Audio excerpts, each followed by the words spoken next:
Santa Perawan Maria dikandung tanpa noda.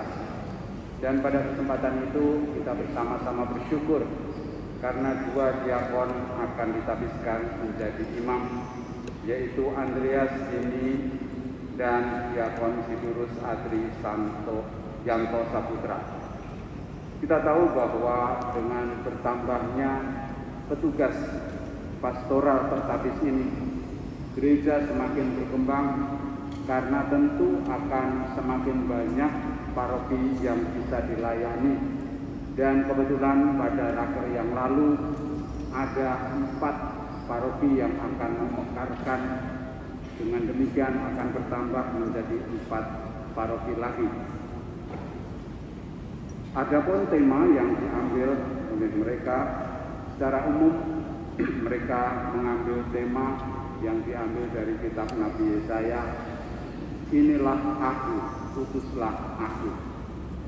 Dan tema ini sebenarnya senada dengan apa yang disampaikan oleh Bunda Maria ketika mendengar kabar dari malaikat Gabriel. Meskipun kelihatannya mustahil, namun Bunda Maria menjawab, aku ini hamba Tuhan, terjadilah padaku menurut perkataanmu itu. Ketaatan pada Allah, melaksanakan kehendaknya, bersedia diutus kemanapun dengan tugas apapun, merupakan sikap seorang pengikut Kristus yang sudah dibaptis. Dan menurut Konsili Vatikan kedua, semua umat beriman seluruh gereja pada dasarnya adalah misioner. Itulah yang kita syukuri, bahwa dengan cara itulah gereja berkembang. Dan tabisan imamat merupakan usaha untuk melaksanakan tugas itu dalam konteks yang dari bacaan pertama maupun bacaan Injil adalah konteks kekudusan. Mengejar atau mengusahakan kekudusan dalam hidup itu merupakan tujuan utama dari tabisan imam ini. Dalam bacaan pertama kita mendengar kata kudus, kudus, kuduslah Tuhan. Dan itulah yang menjadi arah dasar dari tabisan menerima Roh Kudus dan karunia-Nya untuk melaksanakan pelayanan kepada umat itu. Dan kemudian pada tema yang dijabarkan oleh kedua diakon, Diakon Adri mengambil Tuhan adalah gembalaku dari Mazmur 23 ayat 1, sedangkan Diakon Jimmy mengambil tema dari Lukas bab 5 ayat 1, yaitu bertolaklah ke tempat yang dalam. Kedua hal ini saya kira memiliki kesamaan di satu pihak, bahwa melaksanakan tugas menjadi gembala harus berani terus mencari yang lebih banyak, lebih baik, lebih mendalam, dan seterusnya. Ketika mendapat panggilan dari Allah itu, kita diajak untuk semakin dekat dengan Allah, berani melaksanakan kehendak-Nya dan membuang segala egoisme kita. Dan karenanya itulah jalan menuju kekudusan.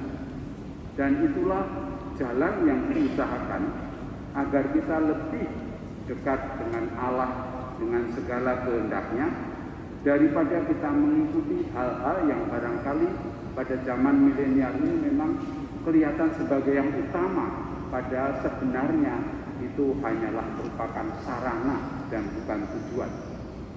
Kita tahu bahwa mengejar kekudusan pada masa milenial ini juga tidak mudah, karena banyak hal yang terkait yang tadinya seperti gampang untuk dibedakan, tetapi sekarang ini dengan media sosial yang begitu canggih, kadang-kadang sulit. Sebagai contoh, kalau ada hoax itu, foto yang begitu bagus atau video yang begitu bagus, tetapi kemudian diberi catatan dan komentar yang sebaliknya pun bisa. Itulah hal yang bisa dikatakan penyelewengan dari kejujuran dan kebenaran. Kemudian ada hal yang saya kira dengan kemajuan teknologi pada zaman milenial ini banyak hal diusahakan menjadi lebih cepat, lebih baik, dan lebih mudah. Kedua diakon ini berasal dari zaman milenial pesan saya. Sebab kalau dibanding dengan kelahiran saya tahun 53 dan kelahiran Romo Win juga tahun 50-an itu, kami dari zaman batu gitu ya. Nah, salah satu contoh yang saya perhatikan ketika keuskupan mendapat tamu dari suster dari Korea. Saya masih ingat suster Korea itu dua, yang satu masih bisa berbahasa Inggris, yang satu masih sangat tidak bisa bahasa Inggris. Sulit sekali. Saya juga tahu bahwa para diakon ini juga bisa bahasa Inggris meskipun tidak selancar orang Amerika atau orang Inggris gitu ya. Nah, saya melihat bagaimana mereka berkomunikasi di zaman milenial ini. Ternyata bisa. Saya perhatikan mereka membawa HP dan menggunakan Google Translate, kalau nggak salah ya. Mengetik bahasa Indonesia, kemudian diterjemahkan dalam bahasa Korea, bisa. Lalu HP itu diserahkan pada suster. Suster mengetik dalam bahasa Korea, kemudian diterjemahkan dalam bahasa Indonesia. Lalu itulah balasannya ditunjukkan. Pertanyaan apapun bisa dijawab. Meskipun kadang-kadang tersenyumnya atau ketawanya agak terlambat. Menunggu terjemahnya dulu gitu ya. Tetapi saya berpikir inilah salah satu cara barangkali bagaimana Roh Kudus itu berkarya dalam berbagai bahasa yang dipakai melalui HP itu. Oleh karenanya, dalam pelayanan pastoral, dalam pewartaan, hal seperti itu juga bisa dimanfaatkan, bisa digunakan.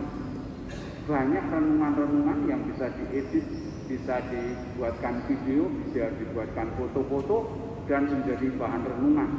Bahkan dari Telok sana itu tiap hari mengeluarkan renungan dengan video dan kata-kata yang sangat bagus. Ya.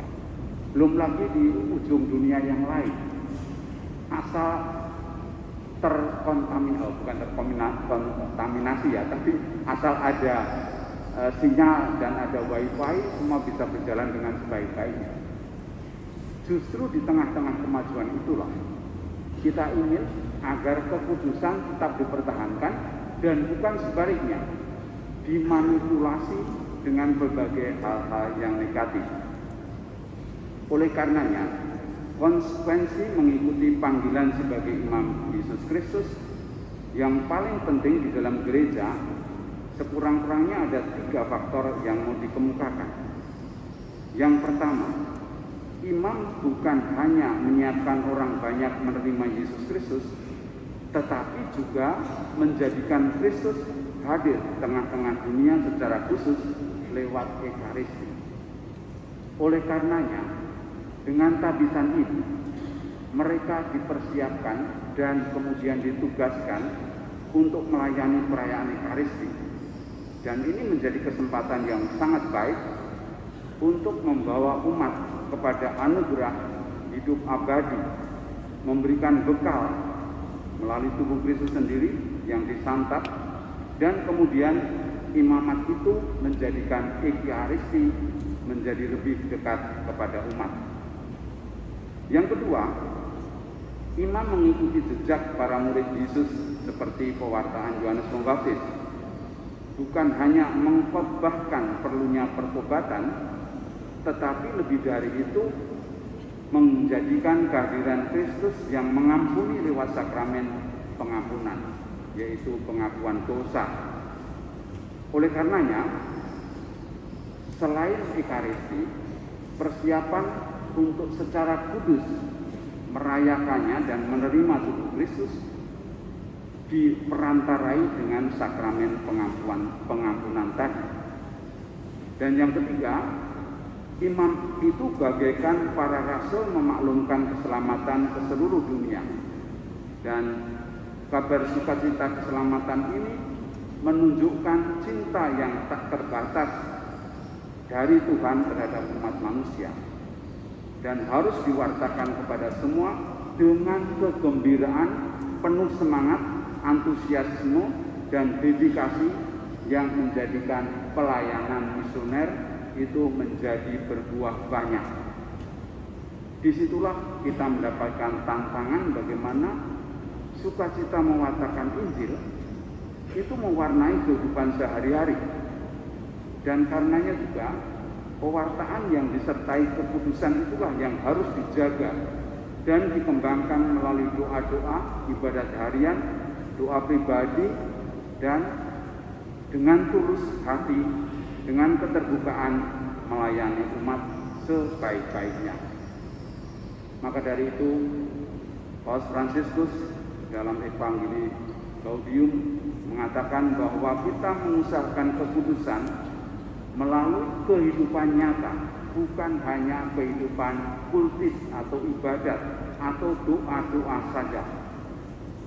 Dan kehidupan sehari-hari itulah yang menjadikan mukjizat dalam umat, bahwa umat karena bisa menerima pengakuan dosa, dosanya diampuni, bisa merayakan Ekaristi dengan kekudusan yang baik, maka banyak hal mengarah pada yang dituju, yaitu Allah sendiri. Karenanya Paus juga menekankan dengan sangat hidup pribadi dari pelayan pastoral yang tertapis, baik dalam keluarga maupun dalam komunitas, seharusnya mendatangkan hal yang sungguh bermanfaat untuk juga membentuk keputusan orang-orang lain.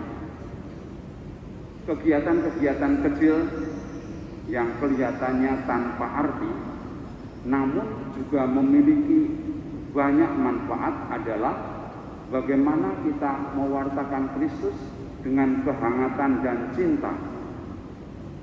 Bahkan dalam kata-kata yang disampaikan dalam Evangelii Gaudium itu disebutkan dalam bahasa Inggris, "Do not waste energy complaining about the failings of others." Jangan cepat-cepat menghabiskan energi hanya untuk mengeluh tentang kegagalan orang lain. They can hold their tongue before the words. Jadi harus bisa menahan kata-kata di hadapan orang lain sebelum mengatakan bahwa mereka itu gagal. Karenanya itulah yang memerlukan terang Roh Kudus, cara berpikir, cara berkata dan bertindak yang sungguh-sungguh menunjukkan kekudusan itu. Pada akhir dari sukacita Injil itu, Paus menegaskan, "It is not about swooning in mystic rapture." Jadi bukan soal kekudusan itu seperti halnya ketidaksadaran atau dalam kondisi ekstasi yang merampas kesadaran orang, pemahaman dan seterusnya, melainkan harus merasa bahwa yang lain yang dihadapi itu adalah orang-orang yang perlu dikuduskan, tindakan nyata, bukan merasa seakan-akan sudah berada dalam kekudusan itu. Oleh karenanya, tantangan yang dihadapi dalam mewujudkan kekudusan itu adalah yang pertama, kebebasan pribadi dan hidup santai. Ini bukan kata-kata saya, tapi saya kutipkan dari ensiklik Paus Fransiskus. Tantangan dan godaan pekerja pastoral pada milenial ini, pada era milenial dalam Evangelii Gaudium nomor atau artikel 49 sampai 62 itu antara lain kebebasan pribadi dan hidup yang santai dalam berkarya pastoral, kurang mendapatkan gairah untuk melaksanakan tugas dengan sebaik-baiknya. Itu saja sudah bisa, itu saja umat sudah menerima, sehingga kurang kreatif, kurang memberi dampak yang sungguh-sungguh, dan karena itu bisa ditinggalkan oleh orang-orang yang memiliki semangat yang sungguh-sungguh. Kemudian yang kedua, tantangannya adalah sifat dan perilaku egoisme yang mengakibatkan kemalasan rohani. Dalam arti pengorbanan itu dianggap sudah kurang relevan dalam era milenial ini. Pengorbanan itu sia-sia, itu merugikan. Baik itu waktu, baik itu tenaga, baik itu berupa materi, dan seterusnya. Saya kira kita harus berbalik dari tantangan itu, bahwa di tangan Tuhan tidak ada yang sia-sia. Dalam kerja pastoral, kalau kita menggunakan sikap dan metode bisnis, kita sepertinya tidak mendapat hasil yang sewaktu, dan kita perlu menunggu sekian lama. Saya yakin itu yang menjadi tantangan kita.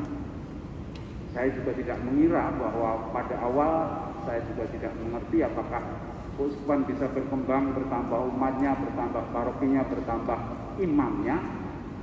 Tetapi ternyata apa yang dibuat pada waktu-waktu yang lalu untuk mengembangkan panggilan, mengembangkan paroki, sekarang mulai melihat hasilnya.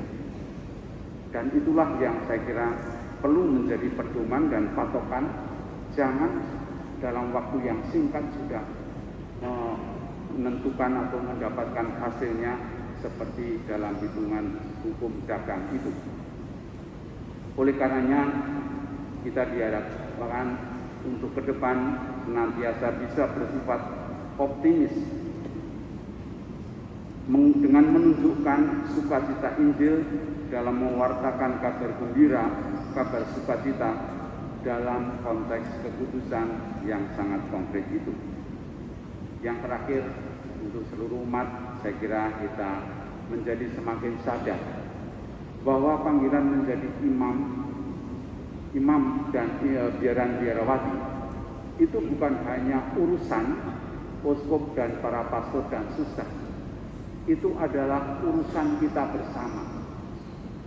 Baik ketika kita mengadakan promosi panggilan, keluarga-keluarga mulai dari sekolah minggu sampai menjadi OMK dan seterusnya, itu mengarahkan untuk panggilan itu. Dan yang kedua, yang tidak kalah pentingnya, ketika mereka sudah menjadi imam, biaran biarawati, khususnya ketika baru awal-awal, kita pun juga bertanggung jawab untuk menjaga, untuk mengarahkan, untuk mengembangkan mereka agar tidak terjadi dalam hal tertentu godaan-godaan seperti yang tadi dalam ensiklik Paus Fransiskus menjadikan mereka jatuh dalam ketenaran sesaat atau dalam kenikmatan sesaat dan seterusnya. Kita semua wajib dan harus ikut menjaga panggilan mereka, baik yang sudah ditapiskan maupun yang masih frater atau calon suster atau calon buder. Dan dengan demikian kalau kita bertanggung jawab bersama, perkembangan akan menjadi lebih baik lagi. Kita bersyukur pada sore hari ini dengan bertambahnya 2 imam itu, dan kita mohon agar kita semua ikut mendukung panggilan dan tugas-tugas mereka. Tuhan memberkati.